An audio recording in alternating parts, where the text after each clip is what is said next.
La la la la la la la la la la. This is how I test microphones. It's how a professional does it. Hey there, I'm Kevin Bartelt. I'm a podcast producer, engineer, editor. You probably know me from this channel specifically because I do a thing on here called Podcast Simulator.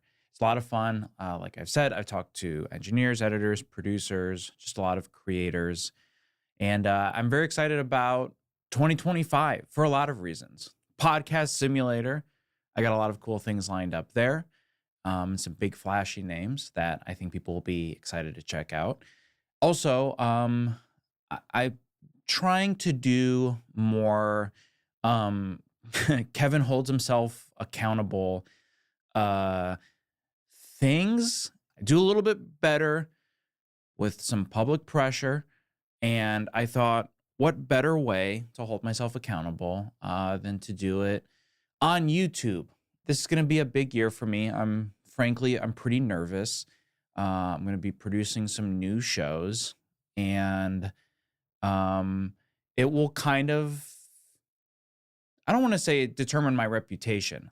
That sounds weird and negative, I guess, but I am working on 2 new shows, and I think if they both go poorly, and not even if they just go poorly, I think if they just are fine, people might be a little more hesitant to work with me in the future. I want to be employable, and I want talented, creative, funny people to hopefully want to work with me. And I work with a lot of funny, creative, talented people now. All the people I work with are that. And it's very cool. I'm very fortunate. But I also want to work with new people and not just only work with the same people year after year, although that creates definitely a comfort level that I have with some people that is amazing.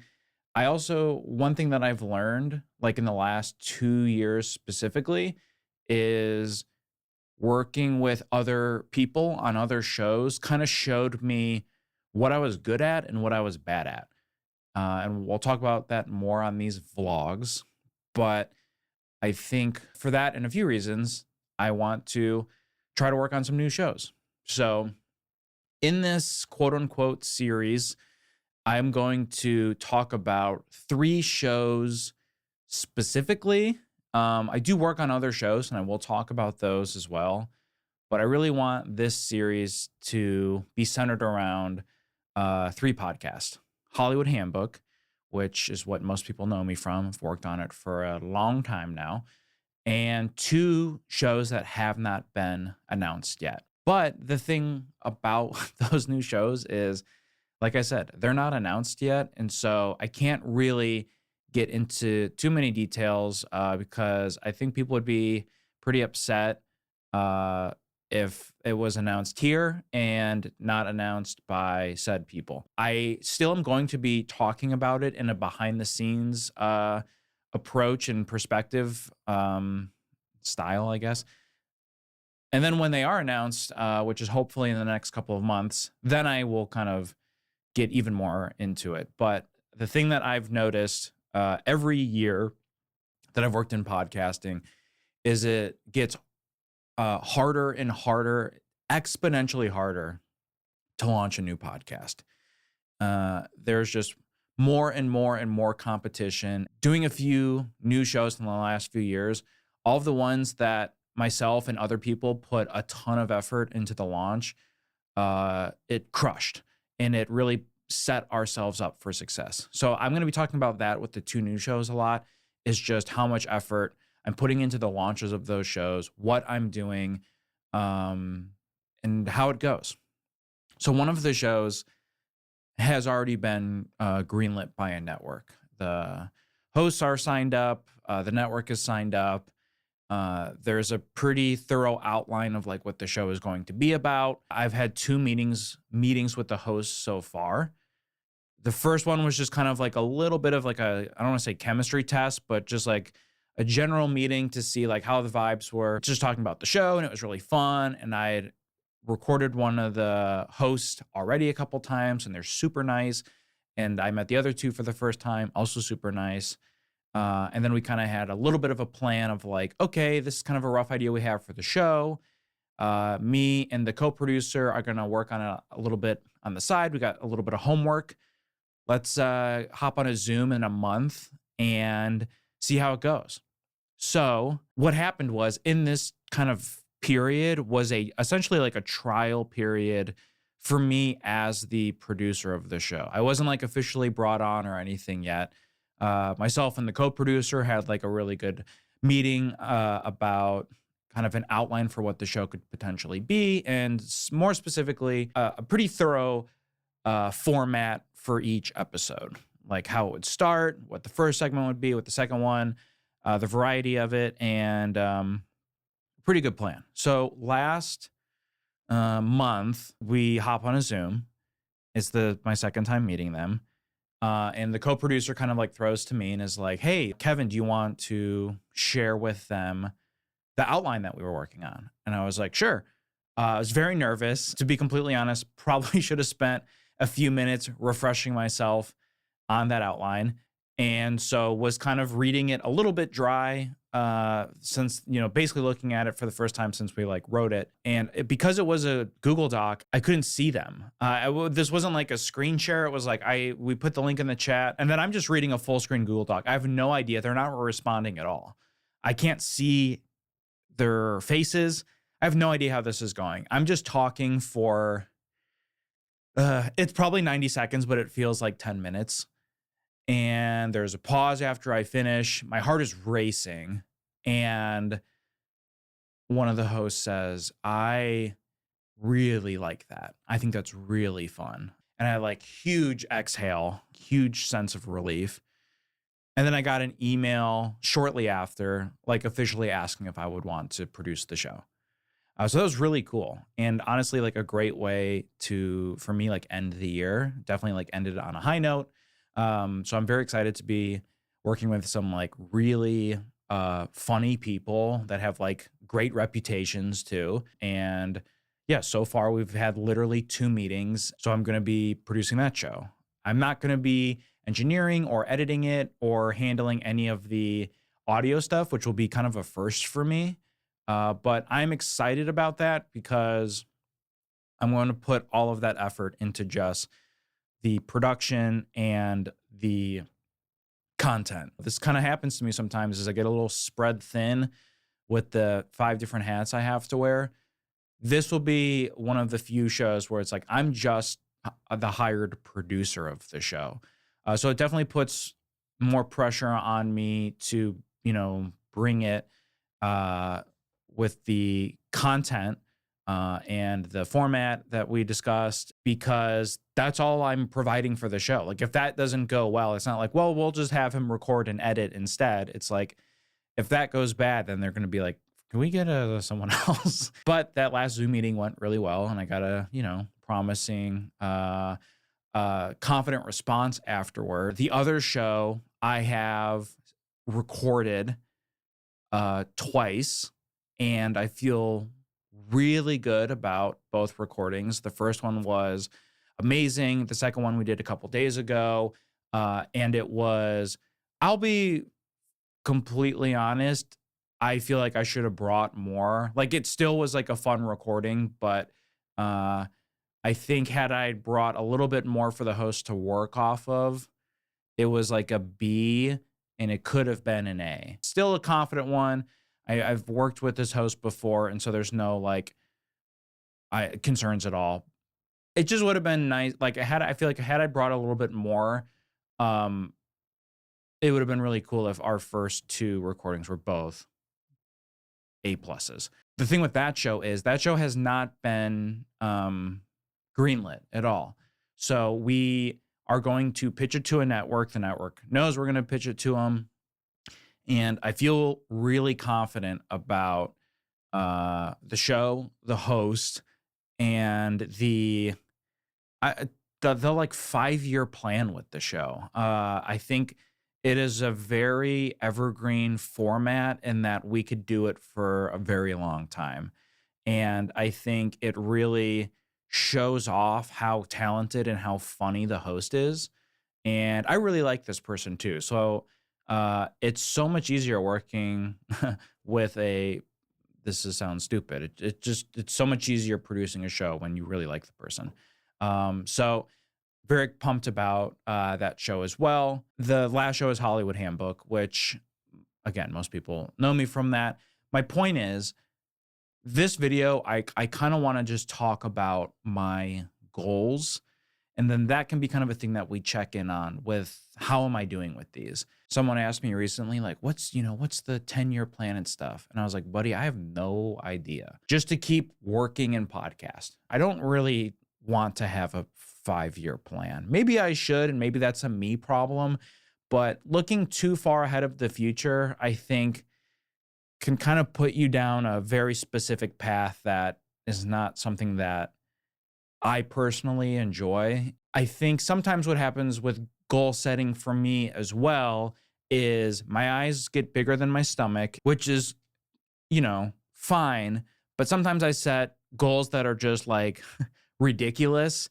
And I'm like, well, it will be that ridiculous when I achieve that goal. And then it's just like, I don't achieve it. And then I feel bad. I do a good job, but I think the promise of, well, it's 12 months. That's a long time.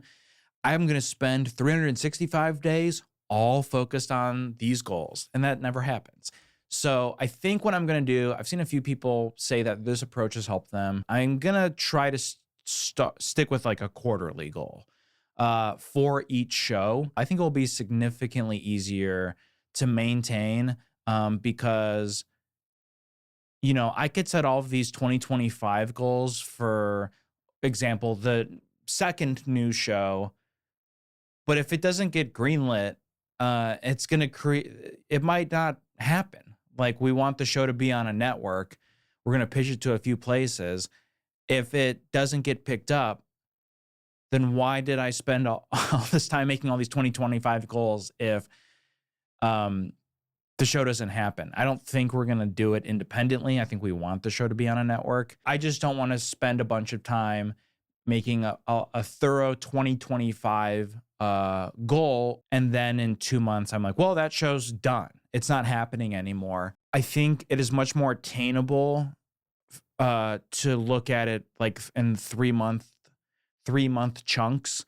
So that's what I'm going to do. I'll start with Hollywood Handbook because that is of those 3 shows, the only one that is currently happening. It's an active show. There's 2 goals I want to set for Hollywood Handbook. One is just like a quality thing, and then one is a monetary, like hard numbers goal as well. I know it's kind of ugly to be starting my goals with, let's talk about how much money I could be making. But I get paid a percentage of that number. And so when it goes down, I, as well as the host, we all make less money. And so that is, selfishly, part of why that's one of my goals is I don't want to make less money every month. Who does? The Patreon has gone down pretty consistently over the last year, maybe 2. I don't know the graph off the top of my head. It certainly hasn't gone up, and unfortunately, it hasn't even plateaued. It's gone down a little bit every month for definitely over a year. So obviously my 2025 goal for that is to turn that around. My 3-month goal for it is we are at, as of today, $37,000. My goal is for the end of March for it to be at $38,500. So $1,500 bump from today. Now, there's a few things that are pretty wild variables here that I should be considering, and probably not wise for me to be making a $1,500 a monetary goal for this reason, which is we have a lot of people who pay annually, which is really cool. It's an option that Patreon provides. We approved it. And so that number, because we turned that on in January of 2021, that number might fluctuate pretty significantly in the next few weeks. It might go from 37K to 35K. We might lose $2,000 a month, which is, pretty drastic. It might not drop at all. I mean, it will, because people's credit cards like get, their expiration dates pass, they just like cancel. It's not 100% of the people who pay annually, which is like a pretty good amount, are going to all of a sudden, all 100% of them renew. There's going to be some drop. I don't know how much that drop will be. I'm sure I could look at the last 3 years and kind of measure it and predict it. I honestly should do that. But I'm still going to keep the goal of $38,500. The more creative goal is, and part of how I will be doing that is the, other side of this goal, which is just trying my best to up the quality as much as I can. And I'm going to mostly be focusing on Hollywood Handbook, which is the free show that most people are aware of. And then also the pro version, which is the weekly bonus show that we do on the Patreon as well. There are other shows that we do on the Patreon, such as the Flagrant ones and Foosballs. There's other ones that we've done in the past as well. But for my sake, I'm just going to be focusing on Hollywood Handbook and basically the pro version, because I think, those have a lot of potential to grow and also get us to that 38.5 number that, I'm hoping to achieve by the end of March. One way I'm going to be doing that is Tri-Month, which is, if you're not familiar, a themed month we've been doing every year for the last probably 6 years, where the kind of shtick is, Sean and Hayes are trying, but only for a month, and it's 1 month a year. And a big part of that is essentially booking the flashiest names we can get. To be completely honest with you, this was 100 times easier when we were at Earwolf, which is a network the show was at for 9 years, because Earwolf had a full-time talent booker who was dedicated specifically on booking big names, flashy names for our shows. And so Tri-Month 2018, 2019, and 2020 was not as challenging as it has been for the last 3 years, where we've been independent and with another network, who's a great network. But when we had a person whose 9-to-5 job was booking guests for our shows, it was a lot easier to say in January or December, here's the 70 names we're trying to get for 4 episodes in March. And she, a very talented person, her name is Hannah Crichton. She now works at Exactly Right, a genius person in the podcasting game, would just look at the list and go, okay, these 6 people are with this manager, these 7 are with this, these 4 are with this. I'll email this person, this person, this person. And just like magic, I mean, she deserves a lot of credit for Tri-Month because of her connections. So then when we went independent, we booked a freelance guest booker for a period.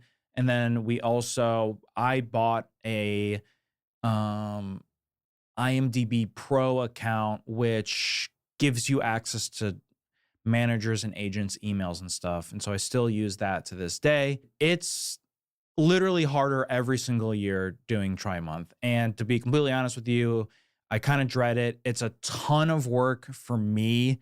Sean has helped book, a name or two throughout it. And he's been very helpful with it. It's tough.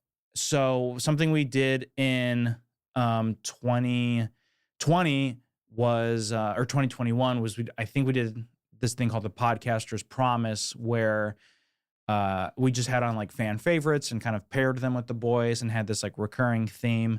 And it was so much fun. I think it definitely got mixed reviews, but it was 9,000 times easier. It's called Try Month, Chef Kevin. I know. I think part of it is just getting ahead, um, not trying to figure it all out like in February. A more ambitious or a smarter Kevin would have been doing it in November, December. But I don't know. It's just it's a different landscape. I think it's harder to book people.